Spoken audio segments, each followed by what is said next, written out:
My mom was a girl. She was scheduled to leave 3 days after completing her mission. Grandma Sally urged me to beg her to stay. Once a woman has a child, her legs are tied, she said. She won't be able to leave.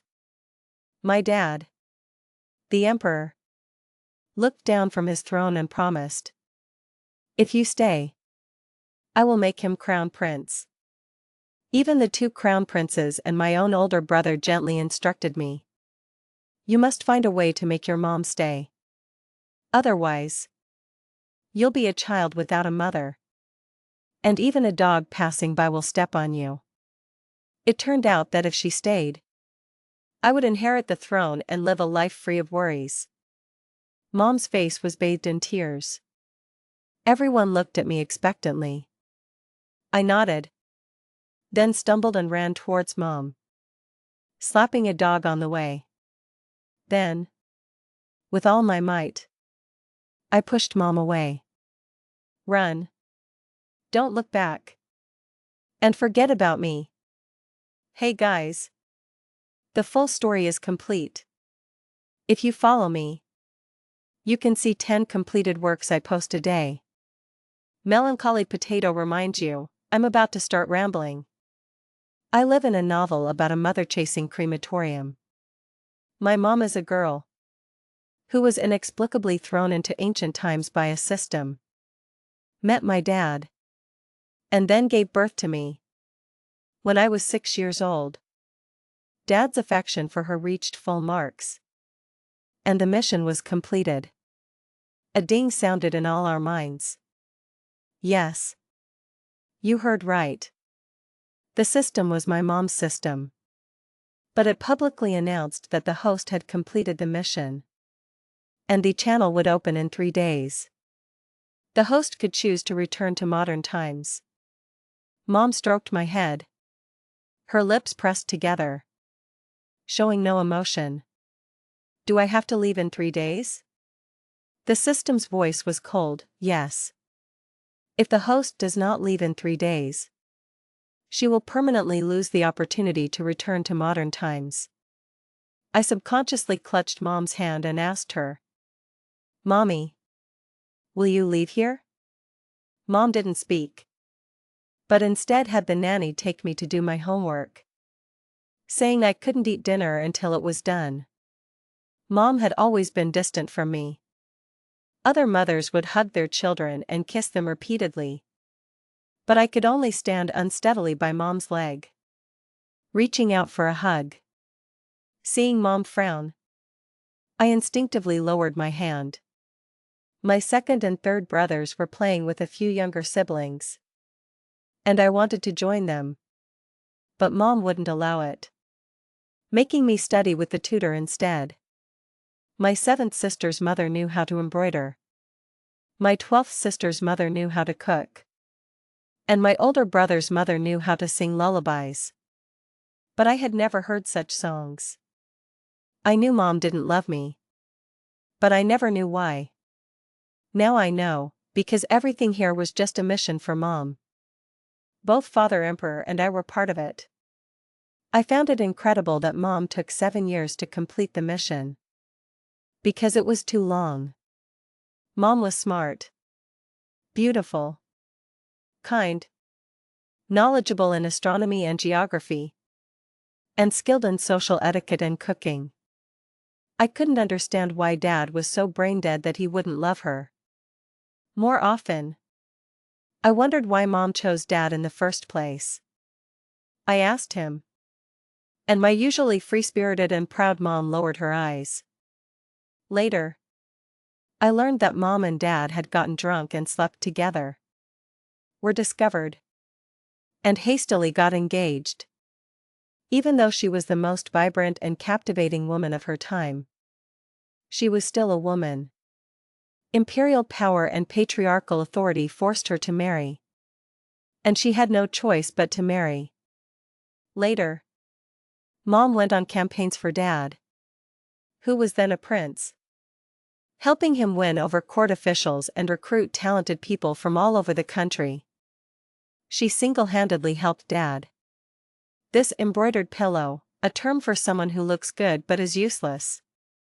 Ascend to the throne. Then Dad immediately held an imperial selection and took more than a dozen concubines. The night Dad stayed with noble consort, Mom lost her composure for the first time, holding me and crying. I gave everything I could. Why couldn't he just love me? Although I was young, I had been taught by great scholars since childhood. The great scholar said that as an empress, one should be virtuous, magnanimous, and far-sighted. Empress? That's nothing. Being a dowager empress is where it's at. Of course, the latter part wasn't said by the great scholar, but written in storybooks. So I advised Mom this way. But Mom just smiled mockingly. She said, "But I don't want to be a dowager empress. I want to go home and see my mom." Everyone thought she painstakingly supported her husband for glory, wealth, and status. But on that night when mother and son cried together, I first learned that she just wanted to go home. However, now everyone knew. The system's public announcement reached the entire imperial harem. Grandma Sally's face was grim. She had always disliked Mom, finding her unconventional and full of endless ideas. Not at all like a proper lady. But she was the first to object to Mom leaving. From the first day she married into the imperial family, she became a part of the imperial family. Even in death, she must enter the imperial mausoleum. She couldn't accept Mom leaving her precious son. For a country's mother to just leave, where would that leave the emperor's reputation? The emperor is my dad. You. But he was truly a blockhead. Many times, I felt that Mom suffered greatly while ing him. Grandma Sally also knew that her useless son couldn't keep Mom. So she came to me. She held me in her arms, feeding me grapes one after another. "Grandma Sally, I'm full." Old people are hard of hearing. She seemed not to hear and just kept saying, "Once a woman has a child, her legs are tied. She can't leave. Isn't it her greatest blessing to be the empress?" "Grandma Sally, I'm full." How can a mother think about running away all day long? Heartless thing. The surrounding nannies chimed in one after another. Like a quartet. I had never heard a quartet. Mom said it was when a group of people sang the same words one after another, which was very strange. I thought, the Dowager Empress is still feeding. While feeding, she kept muttering, "A woman's greatest blessing in this life is to find someone to rely on and have a filial son. The Empress's blessing is already at its peak. Why doesn't she know how to cherish it?" "Grandma Sally, I'm really full." I finally couldn't stand it anymore and broke free. "They say Mom has blessings, but she can't even see her own mother. How sad must that be? Do they want these blessings?" Grandma Sally was stunned, and a look of shame appeared on her face. She dropped the grapes and tried to reach out and touch my head. But I dodged her. Ah. Grandma Sally's ears are bad now.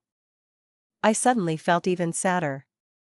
The Dowager Empress didn't like Mom, but she liked me very much. When Mom first became a mother, she didn't know anything and was flustered with a doll. It was Grandma Sally who took me and raised me herself. She was old and wanted a family reunion. Imperial dignity.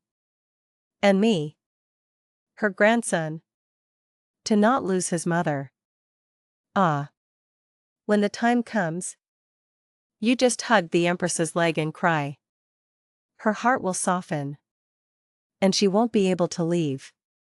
The next day, Dad came calling. My dad had been emperor for a long time. He always liked to look down on people. He scrutinized me. Like the scheming emperors in storybooks. Then sneered. Just tell your mom that as long as she stays, I will make you the crown prince. The surrounding servants immediately knelt down. My close officials were overjoyed, wishing they could drag me to the empress immediately and force Dad to issue the imperial decree. They had been waiting for this day for too long. It was true that I was born of the central palace. But my good father had 17 sons. From the time he became an adult, the women in his harem never stopped giving birth. I had 6 older brothers above me and 10 younger brothers below me, all eyeing the position of crown prince. If Mom left, I would no longer be the empress's son. Neither nor. I would fall from grace overnight. From a central palace to an abandoned child with no maternal family. I could imagine what methods the hierarchical harem would use to torment me. Dad's lips carried 3 parts coldness, 4 parts mockery, and 3 parts nonchalance. Don't women just want this crown prince position? Is it worth using this trick to threaten me? Clearly. Dad had relied on Mom all these years. If Mom wasn't here, no one would mediate political affairs for him, allowing him to enjoy himself in the harem. I tried to defend Mom. It's not a threat. Dad glanced at me disdainfully. Don't you want to be the crown prince? I shut up. I guess there are no secrets in the harem. As soon as I left the imperial study, the news spread like wildfire to the empress's palace. All the external officials came to see the empress. And even the grand general of the state, my biological uncle, came. Oh.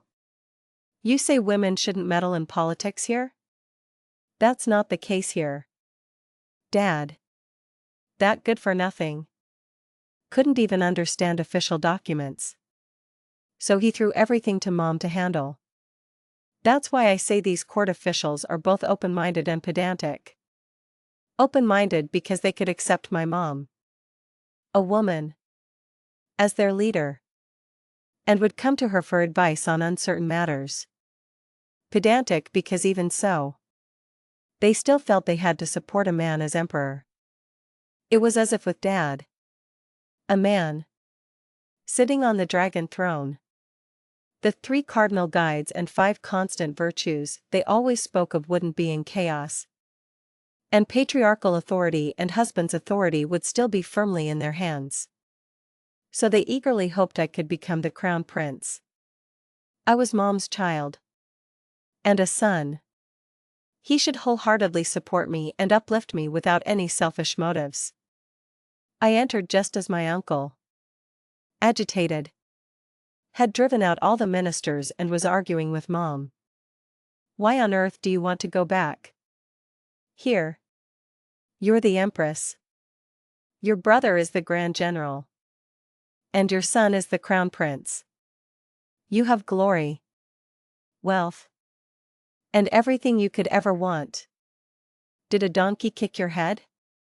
Why do you insist on going back? Mom said. But we are all modern people. Mom is there. And sister-in-law is there too. We should go back. Yes. That's right. This was a genuine uncle. My mom's biological brother. By a coincidence of temporal transmission, they were sent to the same era. And here they were still siblings. But I never knew before that my uncle also had a wife in their original time. My uncle frowned. That's all in the past.